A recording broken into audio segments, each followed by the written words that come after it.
ఈ 27 నక్షత్రాల మీద ఎలాంటి ప్రభావం ఉంటుంది టైం పీరియడ్కి? ఫస్ట్ టైం పీరియడ్ అంటే నేను నక్షత్రాల గురించి 2 లైన్లు చెప్తాను. అశ్విని నుంచి మొదలెట్టేద్దాం.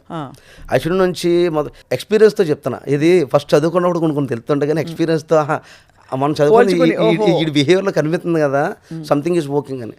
జాతకం జ్యోతిష్యం అనేది ఎప్పుడు చచ్చిపోద్ది అంటే ఏ పౌర్ణమికి అమావాస్యకి సముద్రం వెనకెళ్ళడం మానేద్దో అప్పుడు జాతకాలు చచ్చిపోతాయి. ఇది గుర్తుపెట్టుకోవాలి. ఎందుకంటే గ్లోబలైజ్డ్గా ప్లానెట్స్ ఎఫెక్ట్ అనేది ఉంటుంది. మనం కూడా ఒక ప్లానెట్లోనే ఉన్నాం. We are tenants. మనం ఖచ్చితంగా ఈ 9 గ్రహాల మధ్యలో తిరుగుతున్నాం మనం కూడా. కాబట్టి వాటి ఎఫెక్ట్ ఉంటుంది. ఖచ్చితంగా ఉంటుంది అక్క, ఉండకుండా ఉండదు. ఇవన్నీ కూడా మన ఏంటి ఇది రవిని ఆధారభరితంగా మిగతా అన్నీ నడుస్తుంటాయి కదా.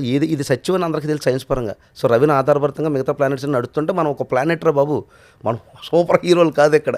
మనం ఒక ప్లానెట్, మనం జస్ట్ అద్దెకొచ్చి వెళ్ళిపోతాం అంతే. సో మన పక్కన ఇంకో గ్రహం ఉంటుంది. ఈ లైలు ఖచ్చితంగా జరుగుతాయి. ఆ మ్యాగ్నెటిజం వల్ల ఖచ్చితంగా ప్రభావాలు ఉంటాయి, ఉండకుండా ఉండవు. 100% ఉంటాయి. సముద్రమే వెనక్కి వెళ్తున్నప్పుడు మనం ఎంత అంతే కదా. సముద్రం వెనక్కి వెళ్తుందని అంత తెలుసు కదా, ముందుకు వస్తుందని తెలుసు కదా.